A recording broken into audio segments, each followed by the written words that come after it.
السلام علیکم ورحمۃ اللہ وبرکاتہ۔ جناب محترم حضرت مولانا سجاد نعمانی صاحب ذاکر کے ذریعے پتہ چلا کہ اللہ تعالیٰ کے فضل و کرم سے آپ اور اہلیہ محترمہ دونوں کرونا سے بعافیت شفا یاب ہو گئے۔ اللہ پاک آپ کو صحت کاملہ عاجلہ نصیب فرمائے اور اللہ تعالیٰ آپ کا سایہ سلامت رکھے۔ آپ امت کے لیے ایک سرمایہ ہیں۔ دوسری گزارش تھی کہ آپ کا کلپ مجھے پہنچا ہے جس میں آپ نے ایک شادی پر تبصرہ کیا ہے کہ 200 کروڑ کی شادی ہوئی ہے۔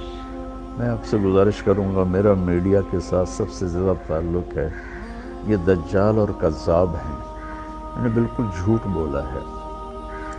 اس گھر سے میرا تعلق کوئی 28 سال پرانا ہے۔ جب یہ چھوٹے سے تاجر تھے تو میری اور ان کا تعلق ہوا، تبلیغ کے ذریعے سے ان کے یہ تبلیغ میں لگے، جانا شروع کیا تو اس سے آنا جانا تعلق محبت شروع سے رہا۔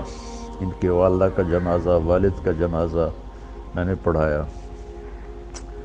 تو اس تعلق کی وجہ سے میں نکاح پہ گیا تھا۔ میں نے ان سے پوچھا جب یہ خبر پھیلی کہ 200 کروڑ کی شادی، تو انہوں نے کہا مولانا ہماری صرف ٹوٹل 10 کروڑ اس پہ لگا ہے اور یہ بالکل بکواس ہے۔ ان کا بیٹا آگے میرے بھتیجے کا بہت قریبی دوست ہے۔ پھر یہ بھی خبر تھی کہ 10 لاکھ مولانا طارق جمیل کو نکاح کا دیا ہے۔ مولانا اس سے بڑا جھوٹ اور کیا ہوگا؟ پھر آپ نے ایک حدیث کوٹ کی، بیس الفقیر علی باب الامیر۔ اللہ کا شکر ہے، اللہ نے مجھے ایک اچھے گھر میں پیدا کیا۔ اللہ تعالیٰ مجھے بڑے بول سے بچائے، عجب سے بچائے، اللہ مجھے تکبر سے بچائے، تکبر سے بچائے۔ اور اللہ تعالیٰ نے خوشحال زندگی عطا فرمائی۔ ہم جدی پشتی ذمہ دار ہیں اور اللہ نے اپنا فضل فرمایا کہ مجھے اس راستے پر پھیر لیا، اس کا کرم اور احسان ہے۔ تو میں تو اپنے تعلق کی وجہ سے گیا تھا اور مجھے بھی وہ منظر اتنا اچھا نہیں لگا، لیکن جو کہا جا رہا ہے 2 ارب کی شادی ہوئی اور مولانا طارق جمیل کو 10 لاکھ دیا گیا، یہ سب جھوٹ ہے۔ حضرت آپ میڈیا کی خبر پر کبھی کوئی تبصرہ نہ کیا کریں، کبھی کوئی کلپ ریکارڈ نہ کروایا کریں۔ یہ 95-99% جھوٹ بولتے ہیں۔ تو اس لیے مجھے تو ان محفلوں میں جانا ہوتا ہے۔ ہمارے اکابر میں شاید ہی کوئی طوائفوں کے پاس گیا ہو۔ مولانا میں طوائفوں کے محلے میں جاتا ہوں۔ میں ان میں 10 سال سے محنت کرتے کرتے کرتے یہاں تک لایا کہ میں نے ان کے وظیفے مقرر کیے اور ان سے برائی چھڑوائی۔ تو اللہ کے فضل و کرم سے مجھے تو مولانا ہر جگہ جانے میں کوئی عار نہیں ہے، چونکہ مجھے تو پیغام پہنچانا ہے۔ تو اگر میں طوائفوں کے پاس جا سکتا ہوں، مجھے کوئی اس میں عار نہیں، تو میں وہاں بھی جا سکتا ہوں جب مجھے اللہ کی بات ہی کرنی ہوتی ہے اور کیا کرنا ہوتا ہے۔ تو اس لیے یہ ایک اختلاف رائے ہے، نہ کہ کوئی مخالفت ہے۔ میں اس سے اختلاف کرتا ہوں کہ ایسی محفلوں میں نہیں جانا چاہیے، بطور شریک نہیں جانا چاہیے، لیکن اگر آپ نے اللہ کی بات سنانی ہے تو ضرور جانا چاہیے۔ تو لیکن 10 لاکھ مجھے دیا، بالکل بکواس ہے۔ 200 کروڑ شادی پہ لگا، بالکل بکواس ہے۔ ہاں انہوں نے مجھے بتایا کہ 10 کروڑ لگایا ہے، اور وہ کھربوں پتی لوگ ہیں، 10 کروڑ ان کے لیے کیا مسئلہ ہے، لیکن بہرحال پھر بھی اسراف تو ہے۔ میں پرانے تعلق کی وجہ سے گیا ہوں، تو میں معذرت کے ساتھ میں صفائی پیش نہیں کیا کرتا، میں اپنے پر بات لے لیا کرتا ہوں، لیکن اللہ کے نیک بندوں کے دل میں کوئی بات آ جائے تو وہ میرے لیے نقصان دہ ہے۔ میں نے اپنی صفائی پیش کرنے کے لیے بات عرض کی ہے کہ 2-4 لقمے روٹی کے کھائے تھے اور اسی پاؤں پہ میں واپس آ گیا تھا، اور ان پر بھی یہ بالکل جھوٹا الزام ہے کہ انہوں نے اتنے پیسے خرچ کیے۔ اور میں معذرت کے ساتھ پھر معافی چاہتا ہوں اگر میری کوئی بات بری لگی ہو۔ میں نے کوئی کسی عجب کی وجہ سے یہ نہیں بتایا کہ میں طوائفوں کے پاس جاتا ہوں یا فلمی اداکارائیں ہیں وہاں جاتا ہوں، گلوکار ہیں، گانے والے، گانے والیاں، سب کے پاس میں جاتا ہوں، ان سے بات کرتا ہوں، تو ان کے بڑے اچھے نتائج ہیں۔ اور باقی ہدایت تو اللہ دیتا ہے، میرے ذمہ تو ہے بلغ ما انزل الیک من ربک، میرے ذمہ تو اتنا ہی ہے۔ اللہ تعالیٰ مجھے آپ کو اپنی حفظ و امان میں رکھے۔ السلام علیکم ورحمۃ اللہ وبرکاتہ۔ وعلیکم السلام ورحمۃ اللہ وبرکاتہ۔ حضرت مولانا، میں سب سے پہلے تو آپ کا بہت ممنون و مشکور ہوں کہ آپ نے بہت مسلسل مشغولیت کے باوجود میری اصلاح کے لیے یہ صوتی پیغام ارسال فرمایا۔ اللہ تعالیٰ آپ کے رتبے بلند فرمائے۔ میں صاف لفظوں میں اپنی غلطی کا اعتراف کرتا ہوں اور آپ سے دست بستہ معافی کا طالب ہوں۔ یقیناً مجھ سے یہ غلطی ہوئی کہ میں نے میڈیا کی روایت پر بھروسہ کر لیا۔ مجھے ایسا نہیں کرنا چاہیے تھا، اور عذر کے طور پر نہیں کہتا، برسبیل تذکرہ عرض کرتا ہوں کہ اگر ہمارے ملک کے اندر کی خبر ہوتی تو میرا عام معمول یہی ہے کہ میں پہلے اس کی تحقیق کرتا ہوں۔ وہاں تحقیق کا میرے پاس کوئی اور راستہ نہیں تھا، اور پھر بھی مجھے یہ نہیں کرنا چاہیے تھا جو میں نے کیا۔ میں اپنی معذرت کے لیے کوئی بہانہ، کوئی جواز، اپنے غلط کام کے لیے، اپنی غلطی کے لیے کوئی بہانہ، کوئی جواز تلاش نہیں کر رہا ہوں۔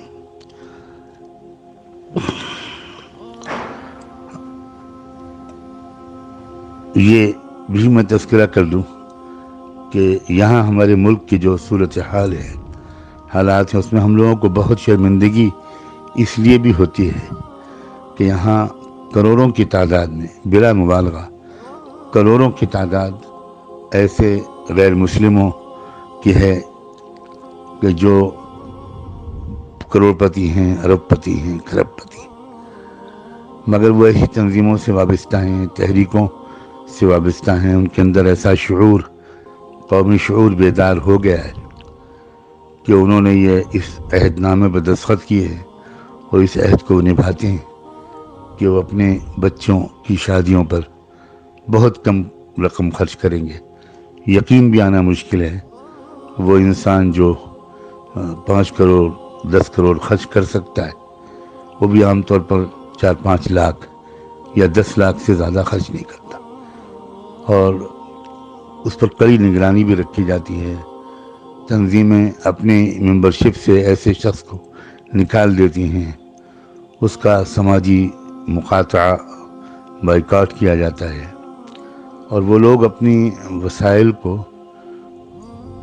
قومی تحریکوں کی مضبوطی میں خرچ کر رہے ہیں۔ میں براہ راست واقف ہوں ان تحریکوں سے، ان میں لگے ہوئے لوگوں سے، بعض وقت ان کے قائدین سے میرا ملنا جلنا ہوتا ہے، اور دعوتی مقاصد سے اور ملک کی فضا کو زیادہ بگڑنے سے بچانے وغیرہ کے مقاصد سے میں ان سے کبھی کبھی ملتا ہوں۔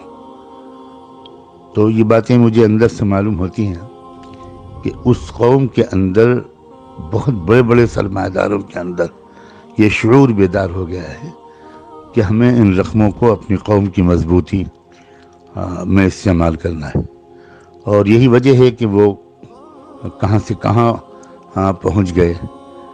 اور ہم مسلمانوں کا اس سلسلے میں جو حال ہے وہ ناقابل بیان ہے۔ ہمارے یہاں بھی یہی صورتحال ہے۔ ہمارے یہاں تو خیر اتنے سرمایہ دار ہوتے ہی نہیں، اور اگر وہ سرمایہ دار بہت ہوتے بھی ہیں تو ان کے اندر کوئی قومی شعور آیا ہو اور وہ اپنے مال کے صرف کا رخ انہوں نے اجتماعی اور مجموعی فلاح و بہبود کے لیے استعمال کرنے کو ترجیح دی ہو، ایسے لوگ کوئی خال نظر آتے ہیں۔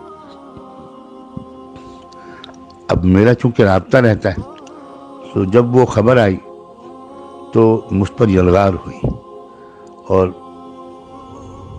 دونوں طرف سے ہوئی، مسلمانوں کی طرف سے بھی ہوئی، اور اس کی ایک وجہ یہ بھی ہے کہ میں شاید اب تک تقریباً چند سو نہیں بلکہ چند ہزار لوگوں کو اپنی اصلاح کے لیے آپ کے بیانات کے سننے کی طرف باصرار متوجہ کر چکا۔ اکثر میں لوگوں کو متوجہ کرتا ہوں کہ وہ آپ کے بیانات کو پابندی سے سنیں، انشاءاللہ ان کی زندگی میں تبدیلی آئے گی۔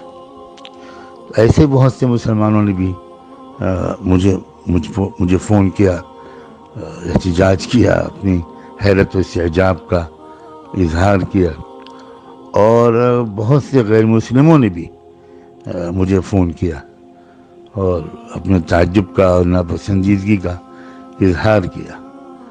تو بس وہ فوری طور پر ایک تاثر تھا اور میں نے وہ گفتگو نشر کر دی. لیکن اب میں بڑی حد تک شرمندگی محسوس کر رہا ہوں، اور آپ کی طبیعت میں تقدر آئے یا آپ کے بارے میں کوئی بات کہوں میں، تو یہ تو مجھے بہت ہی زیادہ بہت دکھ ہو رہا ہے محسوس کر کے کہ میں کیسے اس کی تلافی کروں. بہرحال فی الحال تو میں آپ سے معافی کا طالب ہوں اور آپ کی دعاؤں کا، محبتوں کا محتاج ہوں.